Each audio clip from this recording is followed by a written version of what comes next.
Laluan darat Malaysia Singapura dibuka 29 November ni. Apa yang anda perlu tahu? Dan harga sayur sedikit naik. Apa yang anda perlu tahu dan apakah ia akan menjejaskan hidup anda bagi 25 hari bulan ini November 2021? This is C Prime with Muhammad Zaki. Selain itu juga kita bakal membicarakan eksklusif Johor ramai tak datang sekolah. Hari ini, pegawai TDM meninggal dunia di Washington serta pengumuman besar kita pada hujung nanti. Assalamualaikum warahmatullahi wabarakatuh dan salam sejahtera. Malaysia dan Singapura bekerjasama untuk melancarkan laluan perjalanan lengkap vaksin laluan darat VTA Land pada 29 November ini. Pejabat Perdana Menteri PMO dalam satu kenyataan memaklumkan pelancaran VTA Land adalah selain dengan laluan udara VTLA yang bertujuan meningkatkan lagi hubungan dua hala dan ekonomi antara kedua negara. Selain pekerja, VTL Land akan memberikan peluang kepada rakyat Malaysia dan Singapura di kedua-dua belah tambak yang terpisah dengan keluarga akibat pandemik COVID-19 untuk bertemu semula dengan orang yang tersayang. Inisiatif VTL Land dilaksanakan untuk melancarkan pergerakan dan merentas sempadan tanpa kuarantin dan mengintegrasikan protokol kesihatan, keselamatan dan kelulusan imigresen. Pemetik kenyataan itu, PMO turut memaklumkan pengembara yang dibenarkan mengambil bahagian dalam VTL Land ia adalah warga Malaysia dan Singapura termasuk penduduk tetap serta pemegang PAS jangka panjang Malaysia dan Singapura. Antara syarat yang ditetapkan termasuklah pengembara wajib divaksinasi sepenuhnya dan bagi kanak-kanak di bawah umur 12 tahun yang tidak divaksinasi, mereka harus ditemani oleh ibu bapa atau penjaga yang telah divaksin. Pengembara yang layak adalah tertakluk kepada ujian COVID-19 dan keperluan kesihatan terperinci yang ditentukan oleh negara masing-masing. Pada masa ini, VTL Land akan dihadapkan kepada pengangkutan bas saja sebagai mekanisme kawalan dan pengangkutan lain akan disenaraikan secara berperingkat. Perkhidmatan bas VTL Land yang ditetapkan ke Singapura akan menggunakan terminal bas Larkin Central sebagai pusat turun dan naik penumpang di Malaysia, manakala terminal Queen Street QST sebagai pusat turun naik penumpang semua. Namun terdapat perhentian di Woodlands Temporary Bus Interchange. Malah PMO memaklumkan kerajaan kedua-dua negara telah bersetuju untuk meletakkan kuota harian tidak melebihi 1,500 pengembara pada peringkat permulaan dengan akan melaksanakan peningkatan dari minggu ke minggu. Pengembara yang masuk ke Malaysia menggunakan VTL perlu mendaftar di mysafetravel.gov.my, manakala pengembara dari Malaysia ke Singapura perlu membuat pendaftaran di go.gov.sg/VTL portal atau eservices.ica.gov.sg/sto1/VTLN. Dan kita peroleh sikit informasi dari VTL Land. Anda harus beli tiket bas melalui Coswelling atau 10 Star Travel.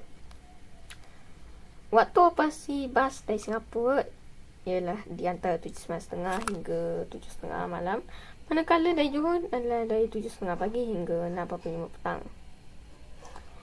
Dan anda harus ada ujian ART atau RTK atau PCR 2 hari sebelumnya. Anda boleh cek selanjutnya di miti.gov.my. Seorang pegawai tentera udara di Raja Malaysia TUDM Kol Hasnul Hisham Abdul Abu Hassan meninggal dunia di Hospital St. Joseph Medical Center, Tacoma, Seattle, Washington, Amerika Syarikat pada Sabtu lepas, Malaysia 21 November. Bahagian pengumuman awal TUDM dalam kenyataan semalam memaklumkan Allahyarham Hasnul Hisham meninggal dunia pada 10.58 malam waktu Seattle, Washington ataupun 2.58 petang Ahad waktu Malaysia. Selepas tidak sedarkan diri ketika menghadiri program Airman to Airman Talks A to ATS di Camry, Seattle, Washington yang bermula 14 hingga 19 November ini. Pada 16 November, Allahyarham secara tiba-tiba tidak sedarkan diri dan dikejarkan ke Hospital St. Joseph Medical Center, Tacoma, Seattle, Washington bagi menerima rawatan dan menjalani pembedahan segera akibat acute type of orchid recession. Allahyarham mengembus nafas terakhir di hospital berkenaan dan isteri Allahyarham, Rohani Tahir, turut berada di sisinya ketika saat akhir beliau. Menurut kenyataan itu menambah jenazah Allahyarham tersebut yang merupakan pengarah latih di Markas Tentera Udara Bahagian Sumber Malaysia Latih akan dikemumikan dengan istiadat penguburan tradisi ketenteraan di Tanah Perkuburan Islam Covington, Washington pada 24 November nanti 6.30 pagi waktu Malaysia. Pengurusan jenazah Allahyarham akan dilaksanakan House of Mercy dan warga Muslim Malaysia yang diketuai Kapten Ayub Eslari yang turut mengimarkan solat jenazah. Bagi pengurusan penguburan, pihak Washington Air National Guard melalui Brigadier Ken Welsh telah menawarkan penghormatan untuk memberikan istiadat penguburan tradisi ketenteraan kepada Allahyarham dan mengorganisasikan urusan penguburan dengan dipantau oleh pegawai TUDM. Penasihat Pertahanan Malaysia di Amerika Syarikat, Brigadier Muhammad Fazil Muhammadiyah telah koordinasi dan berbincang dengan pihak Washington Air National Guard agar urusan penguburan dilaksanakan mengikut tata cara yang sesuai dan sewajarnya. Mengikut kenyataan itu, Panglima TUDM Jen Tan Sri Akbar Abdul Samad dan seluruh warga TUDM merakamkan penghargaan dan terima kasih kepada pihak yang terlibat dalam perusahaan penguburan jenazah Allahyarham Hasnul. Faktor cuaca serta hujan tidak menentu menjadi punca berlakunya kenaikan harga sayur-sayuran. Menurut Kementerian Perdagangan Dalam Negeri dan Hal Ehwal Pengguna KPDHP, kerusakan tanaman di Cameron Highlands Pahang yang sekaligus mengakibatkan kekurangan bekalan turut menyumbang kepada kenaikan harga sayur, terutama di Pulau Pinang dan di seluruh negara. Pengarah KPDHP Muhammad Rizwan Abdul Ghaffar di Pulau Pinang, bahagian Pulau Pinang, berkata antara lain faktor cuaca yang sejuk melampau serta kenaikan kos pengangkutan dari negara luar juga menyumbang kepada kenaikan tersebut.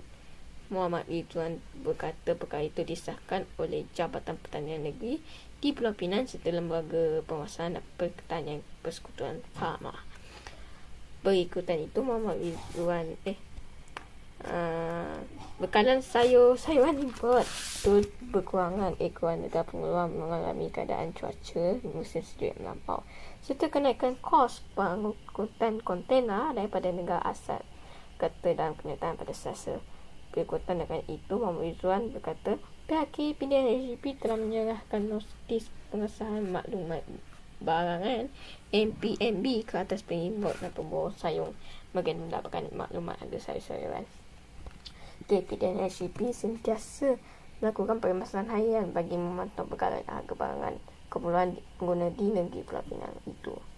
Sebenarnya itu, pengguna yang berhadapan dengan sebarang masalah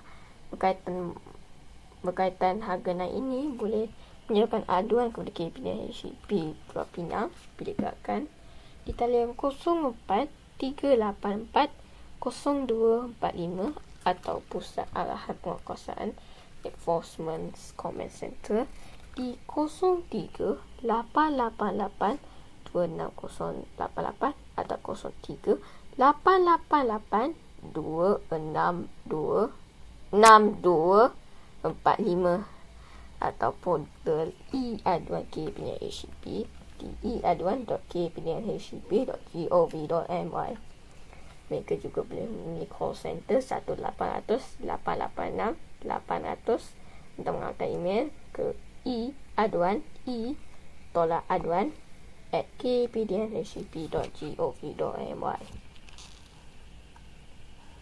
Harga sayuran yang mengalami kenaikan harga termasuklah kubis bunga, sawi pendek, brokoli, sawi, kacang buncis, kubis, cili dan cili hijau. Kita ada informasi sikit tentang harga sayur naik. Ialah harga sayur yang naik sekilogram. Kubis bunga dari RM7 jadi RM16. Brokoli dari RM8 hingga RM20. Sawi pendek RM3 hingga naik ke RM9. Sawi dari RM5 ke RM8. Kacang buncis RM8 ke RM15. Kubis RM4 ke RM6. Cili merah RM13 ke RM19 dan cili hijau RM10 ke RM14. Suruhanjaya Pilihan Raya SPR menetapkan 18 Disember sebagai hari pengundian bagi Pilihan Raya Negeri PRN Sarawak ke-12. Pengurusinya Datuk Abdul Ghani Saleh berkata hari penamaan calon pula ditetapkan pada 6 Disember, manakala hari pengundian awal ialah pada 14 Disember. Tempoh kempen ditetapkan selama 12 hari bermula selepas pengisytiharan calon-calon bertanding pada 6 Disember, iaitu hari Isnin, sehingga jam 11.59 malam 17 Disember. Suruhanjaya PRN menerima makluman rasmi daripada Speaker Dewan Undangan Negeri DUN Sarawak berhubung pembubaran DUN Sarawak yang ke-11 pada 5 November. SPR mengadakan satu mesyuarat khas pada hari ini dan menetapkan satu PRN Sarawak perlu diadakan lagi bagi mengisi kekosongan 82 kursi DUN berkenaan. Kata beliau, Abdul Ghani mengumumkan tarikh penting berhubung PRN Sarawak itu pada satu sidang media di sini selepas memperkongsikan mesyuarat khas berkaitan urusan pilihan raya umum PDUN Sarawak. Turut hadir juga Setiausaha Kerajaan Negeri Sarawak Datuk Amar Jauh Simon. Menurut Datuk Abdul Ghani, PRN Sarawak ke-12 dianggarkan melibatkan pembelajaran sebanyak RM150 juta. Sebanyak 82 pusat penamaan calon dan 82 pusat penjumlahan rasmi undi akan digunakan pada pilihan raya tersebut. Selain itu, katanya sebanyak 1,951 buah premis akan digunakan sebagai pusat mengundi melibatkan 3,666 saluran mengundi. Daripada jumlah tersebut, 1,866 adalah pusat mengundi biasa yang mengandungi 3,055 saluran. Selain itu, sebanyak 85 pusat mengundi awal melibatkan 111 saluran mengundi awal akan digunakan, ujarnya lagi. Semua 346 buah pusat mengundi biasa pada hari mengundi akan dibuka dari jam 7.30 pagi hingga 5 petang, manakala baki 1,520 pusat mengundi dibuka mengikut waktu yang diwatakkan. Manakala pusat mengundi awal, 11 buah pusat mengundi akan dibuka dari jam 8 pagi hingga 12 tengah hari. 20 pusat mengundi dari jam 8 pagi hingga 2 petang dan baki 54 buah pusat mengundi awal akan dijangka dari jam 8 pagi hingga 5 petang. Jelas Abdul Ghani, daftar pemilih pilihan raya di PPR yang akan digunakan bagi PRN kali ini adalah daftar pemilih terkini sehingga daftar pemilih tambahan suku tahun kedua 2021 yang dikemas kini sehingga 2 November 2021. Ia melibatkan 1,252,014 pengundi terdiri daripada 1,228,858 pengundi biasa, 12,585 anggota tentera dan pasangan, 10,458 anggota polis PGA dan pasangan serta 113 pengundi tidak adil PTH luar negara. Pada 3 November lalu, Yang Bertuan Agong memberi perkenaan supaya proklamasi Dawat Sarawak ditamatkan. Terowong Lebuaya Smart kini dibuka. Semula kode berlaluan trafik bermula pukul 7 tadi. Syarikat mengurus air banjir dan terowong sedia berhad smart, dan kenyataan hari ini berkata proses pengamalan kuat air dan pencucian terowong telah dilakukan sejak semalam dan kerja pembersihan telah selesai dijalankan hari ini. Proses pemeriksaan dan rektifikasi mekanikal dan elektrikal juga telah dijalankan bagi memastikan semua peralatan berada di dalam keadaan yang baik dan selamat sebelum terowong Lebuaya Smart dibuka semula untuk pengguna. Melalui pernyataan tersebut, pasukan dan pengurusan terowong Smart akan terus memantau keperluan operasi Smart dan memastikan tahap kesiapsiagaan pasukan berada di dalam keadaan terbaik. Pada 22 November lepas, terowong tersebut ditutup berikutan hujan lebat di sekitar ibu kota bagi mengaktifkan sistem banjir disusuli pelepasan air banjir ke sistem takungan terowong Lebuaya Smart. Pengasas rumah bonda Siti Bainun Abdul Razali didakwa sekali lagi di Mahkamah Seksyen di sini hari ini atas pertuduhan menganiaya seorang remaja perempuan sindrom Down berusia 13 tahun.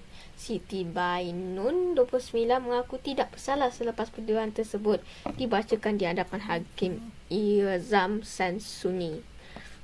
Mengikut pertuduhan, wanita itu didakwa sebagai orang yang dipertanggungjawabkan untuk menjaga remaja itu telah dianiaya mangsa sehingga menyebabkannya mengalami kecederaan fizikal dan emosi. Dia dituduh melakukan perbuatan tersebut di sebuah unit kondominium di Wangsa Maju di sini antara Februari dan Jun tahun ini. Mengikut Seksyen 311A Akta Kanak-Kanak 2001 yang membawa hukuman denda maksimum RM50,000 atau penjara sehingga 20 tahun atau kedua-duanya jika sabit kesalahan. Pada 20 Ogos lepas, Siti Bainun mengaku tidak bersalah atas pertuduhan mengabaikan remaja terbabit sehingga menyebabkannya mengalami kecederaan fizikal dan emosi di lokasi dan masa yang sama. Terdahulu, Peguam Datuk Faham Ma'ruf yang dibantu Nur Aminah Tul memohon agar mahkamah menggunakan pakai wang jaminan RM12,000 yang dikenakan terhadap anak guamnya semasa ini kerana fakta serta bukti bagi kedua-dua kesalahan itu ialah sama.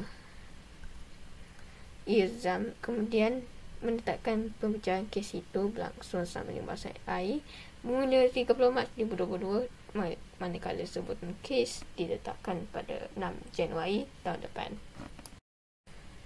Seorang lelaki yang menyedup salinan CV drama Squid Game ke Korea Utara dijatuhkan hukuman mati selepas pihak berkuasa negara itu mengesan terdapat pelajar sekolah menengah menonton rancangan tersebut. Mengikut agensi berita bebas Radio Free Asia RFA yang berpangkalan di Amerika Syarikat melaporkan CV itu diseludup masuk menggunakan pemacu pendek dan kini penduduk itu bakal berdepan hukuman tembak mati. Seorang pelajar yang membeli pendrive itu menerima hukuman penjara seumur hidup manakala 6 yang lain yang menonton rancangan itu dijatuhi hukuman kerja berat selama 5 tahun. Guru secara pentadbir sekolah telah dipecat dan dibuang kerja untuk bekerja di lombong terpencil menurut laporan itu yang memetik sumber. Pada Disember 2020, Korea Utara meluluskan Akta Elimination of Reactionary Thoughts and Culture yang melarang kemasukan dan penyebaran bahan budaya seperti filem, drama, muzik dan buku di negara itu. Media sebelum ini melaporkan pada April lalu, seorang lelaki telah dihukum bunuh secara terbuka kerana menjual pemacu dan cakar padan CD yang menggunakan bahan Korea Selatan. Squid Game khususnya telah menjadi sumber kemarahan dalam pemerintahan diktator. Laman web propaganda Korea Utara, Arirang Memory merancang drama survival itu dan mengatakan ia menggambarkan realiti menyedihkan masyarakat Korea Selatan kejam. Laporan RFA turut menyatakan kebimbangan orang ramai terhadap nasib pelajar sekolah menengah dan lebih ramai orang jika dijangka terlibat dalam penyiasatan itu. Presiden Rusia Vladimir Putin mengesahkan beliau telah mengambil vaksin COVID-19 ujian melalui hidung 3 hari selepas menerima suntikan dos penggalak. Pengesahan Putin dibuat ketika Rusia berdepan lonjakan jangkitan dan kematian terburuk sejak wabak itu bermula. Putin divaksin dengan Sputnik V, vaksin COVID-19 yang dibangunkan Rusia sendiri. Pada hari lalu, Putin menerima dos penggalak Sputnik Light versi 1 dos. Beliau juga sukarela mahu mengambil bahagian dalam menguji versi hidung Sputnik V. Bulan lalu, Kementerian Kesihatan Rusia membenarkan kebenaran peraturan untuk ujian awal vaksin hidung Sputnik V dan kalangan 500 sukarelawan. Kementerian Kesihatan Rusia bercakap juga dijangka meluluskan versi Sputnik V untuk remaja berumur 12 tahun hingga 17 tahun tidak lama lagi. Terdapat kelas yang kurang kehadiran dan ada juga guru yang berpatah seekor pun tak ada. Mengikut siasatan dan pengaduan dari keluhan guru, terdapat sebuah kelas tingkatan 4 di sini yang seorang pun tak ada yang hadir. Manakala ada juga kelas yang kehadirannya 4 hingga 1 orang hadir di beberapa sekolah di negeri Johor. Hari ini didapati bahawa kelas-kelas yang dilaporkan itu adalah majoritinya iaitu kelas cokot dan juga yang tak hadir pada hari Ahad, bukan saja hari Khamis. Mengikut sasaran kami, semua murid bakal bergembira ke sekolah kerana sistem penggiliran baru ini. Pada 14 November lalu, tahap 2 dan lainnya sudah naik sekolah di Johor dan di beberapa negeri dengan mengikut sistem penggiliran. Sebelum kami mengakhiri berita pada hari ini, kami ada 3 pengumuman besar. 1, kami bakal bekerjasama dengan 4 News dari Australia. Tonight in 4 News, 2 of the largest cities are in lockdown and a press gallery journalist about the COVID-19 situation. Good evening and welcome to 4 News. I'm Austin Pollock. Yang kita bakal bekerja sama pada masa akan datang, dan sebenarnya 4 News tutup pada beberapa bulan lepas. Namun kita dapat rumors daripada blog post terkini mereka bahawa dari bulan ini dia dah bakal mulai seperti biasa. Maknanya kita kerjasama kita bakal rapat dan kerjasama kita bakal tiba dalam beberapa masa lagi. So anda boleh setia bersama kami di Info. Dan yang kedua, kami bakal mulai C Prime dalam versi video pada bulan hadapan. So siap sedialah dalam pengumuman rasmi kami pada masa akan datang di media sosial kami. Dan yang akhir sekali, bagi anak muda yang mahu join tim kami sukarelawan yang berumur 12 hingga 12 ke atas, yang muda-muda, yang sukarelawan kami tak ada kantin disediakan, anda boleh email ke malaysianewsroom@gmail.com ataupun DM di media sosial kami. Dan itu saja pada berita pada petang ini. Saya moga hari anda semoga hari anda bakal cerah pada masa akan datang. Sekian, wassalamualaikum warahmatullahi wabarakatuh. Bye.